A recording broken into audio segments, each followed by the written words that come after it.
मेरे प्यारे देशवासियों, हमारे पास 75 साल का अनुभव है। हमने 75 साल में कई सारी सिद्धियां भी प्राप्त की हैं। हमने 75 साल के अनुभव में नए सपने भी संजोए हैं, नए संकल्प भी लिए। लेकिन अमृतकाल के लिए हमारे मानव संसाधन का ऑप्टिमम आउटकम कैसे हो, हमारी प्राकृतिक संपदा का ऑप्टिमम आउटकम कैसे हो, इस लक्ष्य को लेकर के हमें चलना है। और तब मैं पिछले कुछ सालों से अनुभव से कहना चाहता हूं, आपने देखा होगा आज अदालत के अंदर देखिए, हमारी वकील के क्षेत्र में काम करने वाले हमारी नारी शक्ति इस ताकत के साथ नजर आ रही है। आप ग्रामीण क्षेत्र में जनप्रतिनिधि के रूप में देखिए, हमारी नारी शक्ति इस मिजाज से समर्पित भाव से अपनी गांवों की समस्याओं को सुलझाने में लगी हुई है। आज ज्ञान का क्षेत्र देख लीजिए, विज्ञान का क्षेत्र देख लीजिए, हमारे देश की नारी शक्ति सिरमौर नजर आ रही है। आज हम पुलिस पे देखें, हमारी नारी शक्ति लोगों की सुरक्षा की जिम्मेवारी उठा रही है। हम जीवन के हर क्षेत्र में देखें, खेलकूद का मैदान देखें या युद्ध की भूमि देखें, भारत की नारी शक्ति एक नए सामर्थ्य, नए विश्वास के साथ आगे आ रही है। मैं इसको भारत की 75 साल की जो यात्रा में जो योगदान है, उसमें अब कई गुना योगदान आने वाले 25 साल में मैं मेरी नारी शक्ति का देख रहा हूं, मेरी माताओं बहनों का, मेरी बेटियों का देख रहा हूं। और इसलिए ये सारे हिसाब किताब से ऊपर है, सारे आपके पैरामीटर से अतिरिक्त है। हम इस पर जितना ध्यान देंगे, हम जितने ज्यादा अवसर हमारी बेटियों को देंगे, जितनी सुविधाएं हमारी बेटियों के लिए केंद्रित करेंगे, आप देखना वो हमें बहुत कुछ लौटा करके देगी। वो देश को इस ऊंचाई पर ले जाएगी। इस अमृत काल में जो सपने पूरे करने में जो मेहनत लगने वाली है, अगर हमारी नारी शक्ति की मेहनत जुड़ जाएगी, व्यापक रूप से जुड़ जाएगी, तो हमारी मेहनत कम होगी, हमारा समय सीमा भी कम हो जाएगी, हमारे सपने और तेजस्वी होंगे, और ओजस्वी होंगे, और दैदीप्यमान होंगे। साथियों, जिन बहनों को उनके सपनों को, आकांक्षाओं को सीमित कर दिया गया था, आज वे राष्ट्र निर्माण में अपनी भूमिका का विस्तार कर रही है। आज गांव देहात में नए नए अवसर बन रहे हैं, नए नए पद बने हैं, और लाखों की संख्या में बैंक सखी, कृषि सखी, पशु सखी, मत्स्य सखी और सर्विस सेक्टर से जुड़ी दीदियां गांवों में सेवाएं दे रही है। ये दीदियां स्वास्थ्य से लेकर डिजिटल इंडिया तक देश के राष्ट्रीय अभियानों को नई गति दे रही है। प्रधानमंत्री ग्रामीण डिजिटल साक्षरता अभियान को चलाने वाली 50% से अधिक महिलाएं और 50% से अधिक लाभार्थी भी महिलाएं हैं। सफलताओं की ये श्रृंखला ही नारी शक्ति पर मेरे भरोसे को और ज्यादा मजबूत करती है। आज स्वयं सहायता समूहों में महिलाओं की संख्या 10 करोड़ को पार कर गई है। बीते 10 वर्षों में हमारी सरकार ने सेल्फ हेल्प ग्रुप का विस्तार ही नहीं किया, बल्कि 98% समूहों के बैंक अकाउंट भी खुलवाए हैं। यानी करीब करीब 100% हमारी सरकार ने समूहों को मिलने वाली मदद भी 20 लाख रुपए तक बढ़ा दी है। अभी तक 8 लाख करोड़ से, तो आंकड़ा छोटा नहीं है, आप लोगों के हाथ में 8 लाख करोड़ रुपयों से भी अधिक की मदद बैंकों से मेरी इन बहनों के पास पहुंच चुकी है। इतना पैसा सीधा सीधा गांव में पहुंचा है, बहनों के पास पहुंचा है। और बहनों का स्वभाव होता है, सबसे बड़ा गुण होता है बचत। वो बर्बाद नहीं करती, वो बचत करती है। और जो बचत की ताकत होती है ना, वो उज्जवल भविष्य की निशानी भी होती है।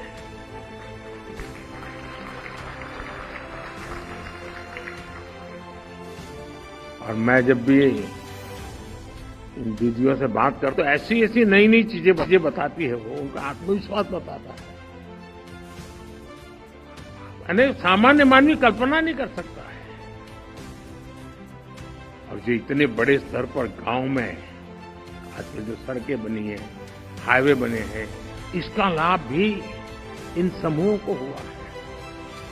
अब लखपति दीदियां अपने उत्पादों को शहर में जाकर आसानी से बेच पा रही है। बेहतर कनेक्टिविटी की वजह से शहर के लोग भी अब गांव में जाकर इन समूहों से सीधी खरीद करने लगे हैं। ऐसे ही कारणों से बीते 5 वर्षों में सेल्फ हेल्प ग्रुप के सदस्यों की आय में 3 गुना की वृद्धि हुई है। हमने स्वच्छ भारत अभियान चलाया, उसका सबसे बड़ा फायदा देश की बेटियों को, हमारी माताओं बहनों को हुआ। उन्हें खुले में शौच से छुटकारा मिला। स्कूलों में बनाए गए शौचालयों के कारण और बेटियों के लिए अलग शौचालयों के कारण बेटियों का ड्रॉप आउट रेट कम हुआ। हमने आर्मी स्कूल के साथ साथ सेना में तमाम पदों को महिलाओं के लिए खोल दिया।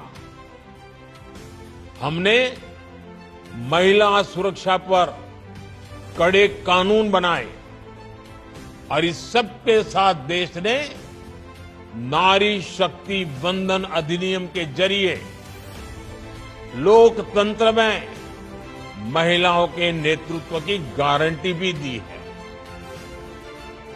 साथियों, हमारी बेटियों के लिए जब हर क्षेत्र के दरवाजे खुले, तभी हमारे देश के विकास के असली दरवाजे खुल पाए। अगर आधी आबादी उसको अगर पूरा अवसर मिले तो भारत 2 गुनी रफ्तार से आगे बढ़ सकता है। और ये मेरा विश्वास है। 25 साल से इस क्षेत्र में काम करने के बाद मेरा विश्वास और दृढ़ हुआ है। पिछले 10 साल में सेल्फ हेल्प ग्रुप्स अब तक 10 करोड़ नई महिलाएं एसएचजी में जुड़ी है। और ये महिलाएं वंचित परिवारों से, ग्रामीण बैकग्राउंड से, समाज के अंतिम पायदान पर बैठी इन महिलाओं का सामर्थ्य बढ़ा, उनका सामाजिक स्तर भी ऊपर उठा और सरकार ने इनकी मदद 20 लाख रुपए तक बढ़ा दी है ताकि वो इस काम को आगे बढ़ा सके। मैं जानता हूं कि भारत में महिलाओं को सशक्त करने के लिए हमें उनकी आर्थिक भागीदारी बढ़ानी होगी। इसलिए हमने अपनी सरकार के हर निर्णय में, हर योजना में इस पहलू का ध्यान रखा। मैं आप माताओं बहनों का एक उदाहरण देता हूं। आप भी जानती हैं कि हमारे यहां संपत्ति होती थी तो पुरुष के नाम पर होती थी। कोई जमीन खरीदता था तो पुरुष के नाम पर, कोई दुकान खरीदी जाती थी तो पुरुष के नाम पर, स्कूटर भी खरीदेगा पुरुष के नाम पर, गाड़ी खरीदेगा पुरुष के नाम पर, ट्रैक्टर खरीदेगा पुरुष के नाम पर। घर की महिला के नाम पर कुछ भी नहीं होता था। इसलिए हमने पीएम आवास के तहत मिलने वाले घर महिलाओं के नाम रजिस्टर किए। आपने तो खुद देखा है कि पहले नई गाड़ी आती थी, ट्रैक्टर आता था तो ज्यादातर पुरुष ही चलाते थे। लोग सोचते थे कोई बिटिया इसे कैसे चला पाएगी। घर में कोई नया उपकरण आता था, नया टीवी आता था, नया फोन आता था तो पुरुष ही खुद को उसके स्वाभाविक जानकार मानते थे। उन परिस्थितियों से, उस पुरानी सोच से अब हमारा समाज आगे निकल रहा है। भारत आज जो कीर्तिमान गढ़ रहा है उसमें हर वर्ग की भागीदारी बढ़ रही है और हमारी बेटियां अब 2 कदम आगे ही चल रही है। हमारी नारी शक्ति ब्यूरोक्रेसी से लेकर स्पेस और साइंस के क्षेत्र में नई बुलंदियों को छू रही है। सरकार का विशेष ध्यान ग्रामीण महिलाओं के सशक्तिकरण पर भी है। सेल्फ हेल्प ग्रुप, बीमा सखी, बैंक सखी और कृषि सखी जैसी पहल ने ग्रामीण महिलाओं के लिए नए अवसर तैयार किए हैं। भारत में 10 लाख करोड़ रुपए के टर्नओवर वाले डेयरी सेक्टर की मुख्य कर्ता धर्ता देश की नारी शक्ति है। हमारी माताएं हैं, हमारी बहनें हैं, हमारी बेटियां हैं। आज देश में धान, गेहूं और गन्ने को भी मिला दें तो भी इन फसलों का टर्नओवर 10 लाख करोड़ रुपए नहीं होता, जबकि 10 लाख करोड़ टर्नओवर वाले डेयरी सेक्टर में 70% काम करने वाली हमारी माताएं, बहनें, बेटियां भारत के डेयरी सेक्टर की असली रीढ़, असली बैकबोन यही महिला शक्ति है। आज अमूल सफलता की जिस ऊंचाई पर है वो सिर्फ और सिर्फ महिला शक्ति की वजह से है। आज जब भारत विमेन लेड डेवलपमेंट के मंत्र के साथ आगे बढ़ रहा है तो भारत के डेयरी सेक्टर की ये सफलता उसके लिए एक बहुत बड़ी प्रेरणा है। मैं मानता हूं कि भारत को विकसित बनाने के लिए भारत की प्रत्येक महिला की आर्थिक शक्ति बढ़नी उतनी ही आवश्यकता है। इसलिए हमारी सरकार आज महिलाओं की आर्थिक शक्ति बढ़ाने के लिए भी चौतरफा काम कर रही है। मुद्रा योजना के तहत सरकार ने जो 30 लाख करोड़ रुपए से ज्यादा की मदद दी है उसकी करीब 70% लाभार्थी बहनें, बेटियां ही है। सरकार ने पीएम आवास योजना के तहत देश में जो 4 करोड़ से ज्यादा घर दिए हैं उनमें से ज्यादातर घर भी महिलाओं के नाम है। ऐसी अनेक योजनाओं की वजह से आज समाज में महिलाओं की आर्थिक भागीदारी बढ़ी है। आपने नमो ड्रोन दीदी अभियान के बारे में जरूर सुना होगा। इस अभियान के तहत अभी शुरुआत में गांव के स्वयं सहायता समूहों को 15,000 आधुनिक ड्रोन दिए जा रहे हैं। ये आधुनिक ड्रोन उड़ाने के लिए नमो ड्रोन दीदियों को ट्रेनिंग भी दी जा रही है।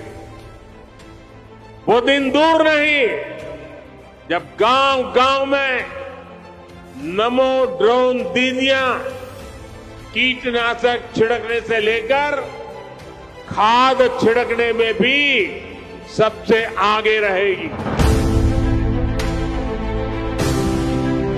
माताओं बहनों, परिवार समृद्ध तब होता है जब परिवार स्वस्थ होता है। और परिवार स्वस्थ तभी होता है जब घर की महिलाएं स्वस्थ होती हैं। पहले गर्भ के दौरान माता और शिशु की मृत्यु बहुत बड़ी चिंता थी। हमने मुफ्त टीकाकरण और गर्भ के समय 5,000 रुपये की मदद गर्भवती महिलाओं को देने की योजना बनाई। आशा और आंगनवाड़ी कार्यकर्ताओं को 5 लाख रुपए तक का मुफ्त इलाज की सुविधा दी गई। पहले घर में शौचालय न होने की वजह से बहनों बेटियों को पीड़ा और अपमान सहना पड़ता था। आज हर घर में माताओं बहनों के लिए इज्जत घर है। इससे उनकी परेशानी भी कम हुई है और बीमारियों से भी मुक्ति मिली है। बीते दशक में हमने महिला सुरक्षा को बहुत बड़ी प्राथमिकता दी। उनके खिलाफ होने वाले अपराधों को रोकने के लिए नियम कानूनों को हमने और सख्त बनाया। महिलाओं के खिलाफ गंभीर अपराधों की तेजी से सुनवाई हो, दोषियों को तेजी से सजा हो, इसके लिए फास्ट ट्रैक कोर्ट्स का गठन किया गया। अभी तक ऐसी करीब 800 कोर्ट, 800 जेटली नवी कोर्ट देश भर में स्वीकृत की गई है और इनमें से ज्यादातर ने काम करना शुरू कर दिया। इनमें रैप और पॉस्को से जुड़े करीब 3 लाख केस तेजी से निपटाए गए। हमारी सरकार ने 24/7 24 घंटे 365 दिवस विमेन हेल्पलाइन को मजबूत किया। महिलाओं के लिए वन स्टॉप सेंटर शुरू किए। देश भर में ऐसे 800 के करीब सेंटर चालू हो चुके। इनसे भी 10 लाख से अधिक महिलाओं को मदद मिली। साथियों, अब जो भारतीय न्याय संहिता देश में लागू हुई है, अंग्रेजों के काले कानून को हमने हटाया। देश की आजादी के 75 साल के बाद ये पुण्य कार्य करने का सौभाग्य आप सबने मुझे दिया। और क्या बदलाव किया? उसमें महिला सुरक्षा से जुड़े प्रावधानों को और ज्यादा सशक्त किया गया। भारतीय न्याय संहिता में महिलाओं और बच्चों के खिलाफ अपराधों पर एक अलग अध्याय जोड़ा गया है। हम सभी की, पीड़ित बहनों की, समाज की ये शिकायत थी कि अपराध होने पर बेटियों को तारीख पर तारीख, तारीख पर तारीख, यही सिलसिला चलता है। न्याय का लंबा इंतजार करना पड़ता है। भारतीय न्याय संहिता में इसका भी ध्यान रखा गया है। बलात्कार जैसे जघन्य अपराधों में 60 दिन के भीतर आरोप तय हो, 45 दिन के भीतर फैसला सुनाया जाए, ये व्यवस्था बनाई गई है। 21वीं सदी के भारत के तेज विकास के लिए महिलाओं का तेज विकास, उनका सशक्तिकरण उतना ही जरूरी है। आज भारत महिलाओं की आवश्यकताओं, उनकी आकांक्षाओं को ध्यान में रखते हुए योजनाएं बना रहा है, निर्णय ले रहा है। सेना से लेकर खदानों तक हमारी सरकार ने महिलाओं के लिए अपनी पसंदीदा काम करने के लिए सारे रास्ते खोल दिए। उन माताएं उन दरवाजों पर दस्तक दें ये आज हमने स्थिति पैदा की है। हमने महिलाओं के जीवन चक्र के हर पड़ाव को ध्यान में रखते हुए अनेक नई योजनाएं बनाई हैं। महिलाओं का जीवन आसान बने, उनके जीवन से मुश्किलें कम हो, उन्हें आगे बढ़ने के ज्यादा से ज्यादा अवसर मिले, ये हमारी सरकार की सर्वोच्च प्राथमिकताओं में से एक है। इसे मैं अपना सौभाग्य मानता हूं कि मुझे माताओं, बहनों, बेटियों की इतनी सेवा करने का अवसर मिला है।